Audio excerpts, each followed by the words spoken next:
Salut à tous, on se retrouve aujourd'hui pour le test de la Rage 3 de chez Evolution. Alors c'est un test qui était pas mal attendu puisque je vous en avais parlé au printemps.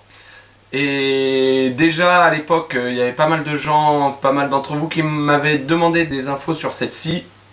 Et en fait, il se trouve que c'est la marque, spontanément, qui m'a contacté et qui m'a demandé si ça m'intéressait.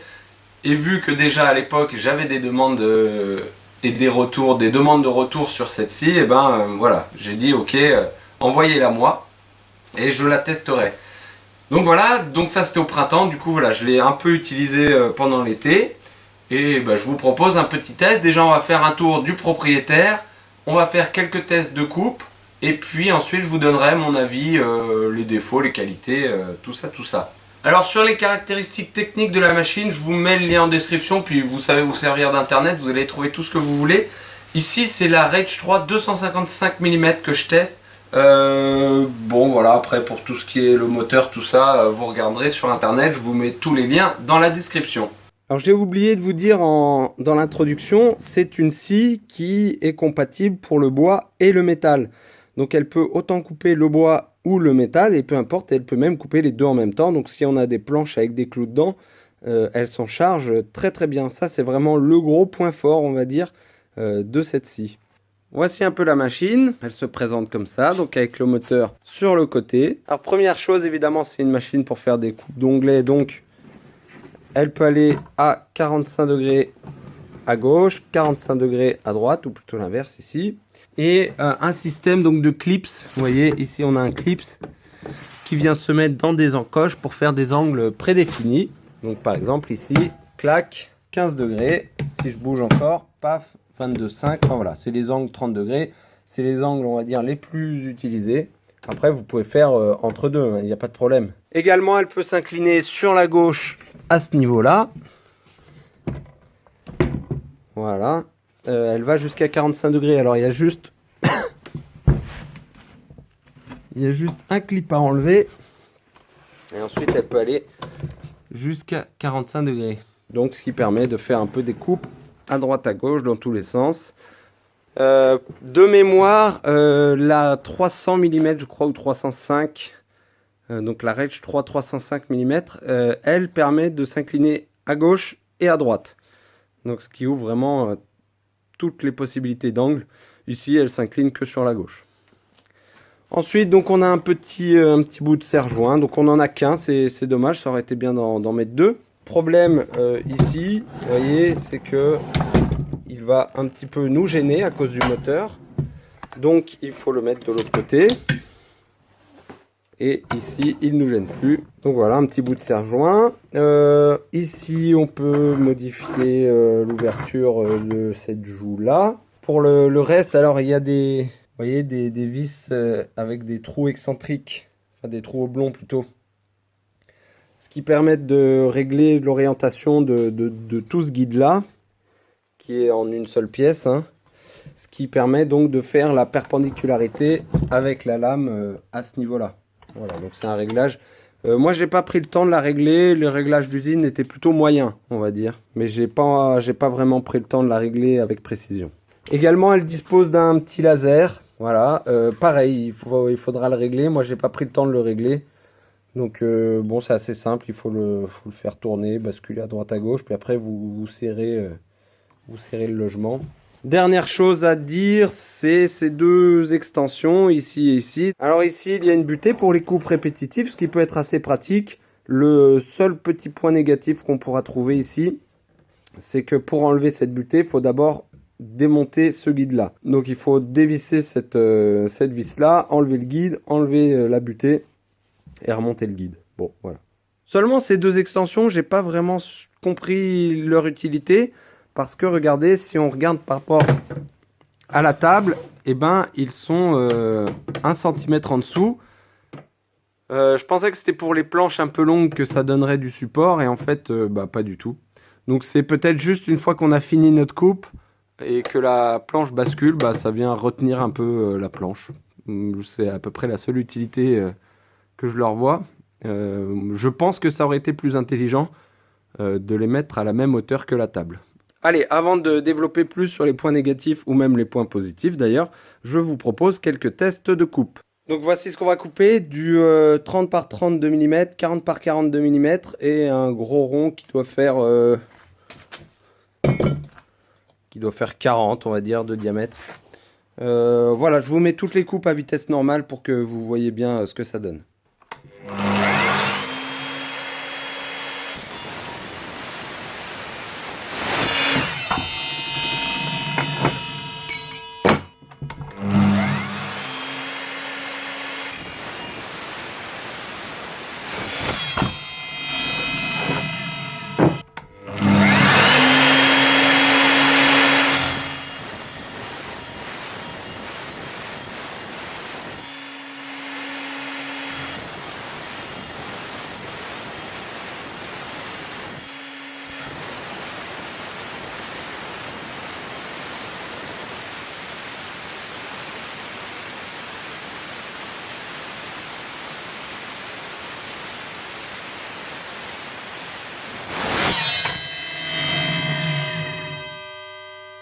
Donc voici un petit peu ce que ça peut donner comme coupe.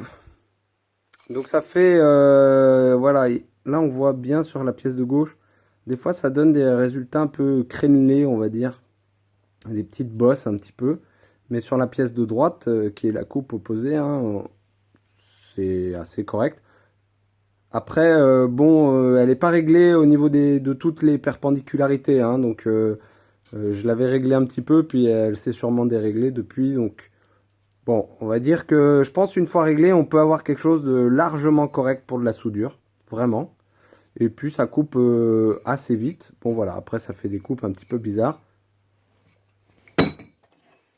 Pour le 40-40, bah, c'est pareil. Donc regardez pas la perpendicularité, hein, vraiment, parce que on peut, une fois bien réglé, avoir quelque chose de normalement correct. Et pour ce qui est de celui-là, donc j'ai mis à peu près 5 minutes à le couper, vraiment. Après, je sais pas si c'est de l'acier, je pense que c'est de l'acier carbone, ça. Parce que ça a l'air d'être un axe de machine agricole ou quelque chose comme ça. Donc ça doit être un acier assez dur. Et ça a fait juste n'importe quoi. Je sais pas si c'est dû à l'acier ou si c'est dû à la machine, mais en tout cas, le résultat est loin d'être satisfaisant. Bon, ça fait quelque chose d'assez bizarre. Bon, je me suis pas appliqué, hein, j'ai bourriné vraiment. Et ça fait un état de surface quand même assez étrange. Mais voilà, bon, ça coupe, hein, mais j'ai mis 5 minutes, quoi. Je vais essayer de recouper ce bout avec ma scie à ruban pour voir si elle aussi elle galère. Comme ça, on aura un point de référence et voir un peu l'état de surface qu'elle doit faire. Ça pourra donner une idée. Parce que là, je ne sais pas si ça vient de l'acier ou de l'acier qui a du mal à couper des sections pleines comme ça.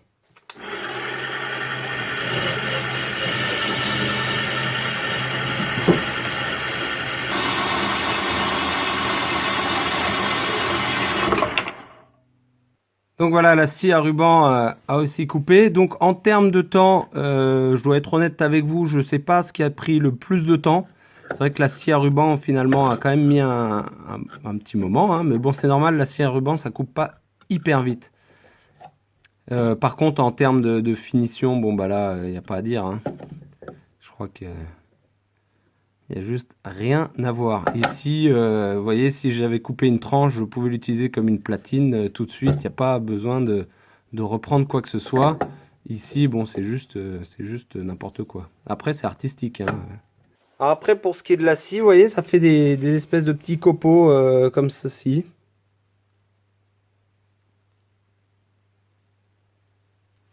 Et puis, bon, vous avez vu hein, sur la vidéo, mais ça fait quand même des étincelles et pas mal de bruit. Donc on voit ici, au niveau de mon doigt, c'est donc un petit morceau de carbure. Hein, parce que le reste de la lame est en acier évidemment.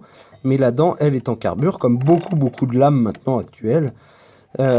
Alors je sais qu'un des gros défauts de ces lames, c'est que parfois les dents en carbure partent. Donc en fait on est obligé de changer la lame parce que les petits inserts comme ça en carbure ont sauté. Bon, vous voyez, moi, pour l'instant, ils sont encore tous là. mais on peut pas dire que je l'ai utilisé vraiment énormément, hein. Je l'ai utilisé, mais à part là pour couper le gros truc où j'ai bourriné, sinon je suis resté assez soft, hein. Voilà, donc tous mes inserts sont là, mais c'est le retour que j'ai eu de pas mal de gens qui disaient que finalement, ben, vu le prix des lames, certes la machine est peu chère, mais vu le prix des lames et les inserts qui partent très facilement, et ben on doit en changer facilement, et au final, ben, la machine, au lieu de nous coûter 250 €, elle nous en coûte le triple au bout de 2 ans. Voilà, donc c'est une chose à prendre en compte. Bon voilà, vous avez vu un petit peu les coupes, vous avez un petit peu vu le potentiel de la machine. Maintenant je vais vous parler un petit peu des qualités et des défauts. La qualité vraiment de cette machine, c'est qu'elle fait le bois et le métal, ça c'est indéniable. C'est vraiment de pouvoir couper une planche et pas se poser de questions s'il y a des clous dedans ou quoi. On la coupe et de toute façon on sait que ça coupe. On fait deux planches, tac, on a un bout de métal, paf. Voilà, pour moi tout ça ce sont des qualités. Voilà, ça coulisse bien, ça descend bien, tout ça. Voilà. Malgré tout, voilà, si on entre un peu plus dans le détail, je trouve qu'elle souffre d'une fabrication un petit peu légère. En même temps, voilà, elle a un rapport qualité-prix un peu faible. C'est-à-dire que, certes, le prix est faible, mais la qualité l'est également. Voilà, après à vous de voir. Je vous dis, par rapport aux lames, c'est quand même quelque chose qu'il faut prendre en compte. Alors je sais pas le prix des lames, je vous le marquerai, mais au bout de 4, 5 ou 6 lames, on a vite fait d'avoir racheté la machine. Tandis qu'avec une scie à ruban, le ruban est quand même, je trouve, beaucoup moins cher et se change beaucoup moins souvent. Alors un des gros défauts que je trouve à cette scie se situe au niveau de sa table, on va dire. Et ça, je vous l'avais montré sur Facebook. C'est-à-dire que là, vous allez rien voir. Bon, il est habituel que toute la table soit parfaitement plate, ce qui est assez logique. Mais si on regarde un peu plus près, si j'appuie ici au niveau du serre-joint, hein, si je dois appuyer ma pièce pour la sécuriser, on va dire, regardez de l'autre côté, elle se lève. Voilà. Donc on voit clairement qu'il y a un point haut ici. Et je crois de mémoire qu'il y a également un point haut de l'autre côté. Donc vous voyez, c'est quand même au bout quasiment 8 mm je pense. C'est peut-être pas 1 cm, mais quand même. Donc c'est difficile évidemment d'avoir une coupe parfaitement perpendiculaire. Si on règle notre lame comme ça, tout va bien, et qu'après on appuie sur notre bois pour le sécuriser, forcément on n'aura pas une perpendicularité parfaite. Voilà, donc ça c'est, je trouve, un défaut assez hallucinant sur une scie comme ça, où les tables devraient être parfaitement coplanaires et parfaitement alignées. Autre défaut, bah ça je vous en avais parlé, bah c'est le fait que ces trucs-là sont trop petits, je trouve. Au-delà de ces deux défauts que j'ai repérés, je trouve que l'ensemble est correct, même si, bon voilà, toutes les vis comme ça semble pas très qualitatif, on va dire. J'aurais un peu peur dans le temps. Au-delà de ça, elle est parfaitement fonctionnelle, hein. Bon, pour ce qui est de mon avis général, je ne vais pas vous dire que c'est formidable, ni que c'est très mauvais. Ça se situe un petit peu entre les deux. Je ne l'ai pas énormément utilisé, pour être honnête avec vous, pour plusieurs raisons. Déjà parce que c'est pas un outil qui me donne envie de l'utiliser, parce que j'ai ma scie à ruban.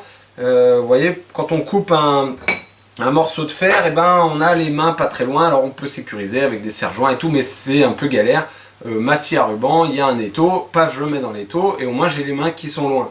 Donc voilà, d'un point de vue sécurité, et même ça fait beaucoup de bruit, ça fait beaucoup d'étincelles, voilà, c'est quelque chose qui... Ouais, ça fait presque un peu peur, alors que la scie à ruban c'est tout calme et il n'y a pas de souci. Donc c'est pour ça que j'ai pas forcément beaucoup envie de l'utiliser. Néanmoins, je reconnais que c'est un outil qui fonctionne, qui une fois réglé fait des coupes relativement propres. Et voilà, si vous avez un petit atelier, pas un énorme budget, vous n'avez pas envie de prendre une machine pour le bois, une machine pour le métal, vous voulez prendre un truc qui fait un peu les deux, ça peut être un bon compromis. Voilà. Après, je le redis, au niveau des lames, c'est vraiment un retour que j'ai eu beaucoup, c'est que les petites pastilles en carbure, au bout de 3-4 ou on va dire 40 coupes ou 60 coupes, finissent par sauter. Et pour finir, on passe notre temps à racheter des lames. qui sont en plus pas forcément données. Voilà, du coup ça c'est aussi une chose à prendre en compte. Si c'est vraiment pour couper du bois régulièrement et un petit peu de métal de temps en temps, pourquoi pas. Si c'est pour couper beaucoup de métal, je pense qu'il faut se tourner vers quelque chose d'autre. Voilà, ça c'est mon avis. Bah écoutez, je pense que j'ai fait le tour de la question. J'espère que ce petit test vous aura plu. N'hésitez pas à me laisser un petit commentaire ou même une petite question. J'y répondrai avec grand plaisir. Un petit pouce bleu. Et si vous n'êtes pas déjà abonné à la chaîne, bah abonnez-vous. Moi je vous dis à très bientôt et d'ici là, bricolez bien. Ciao!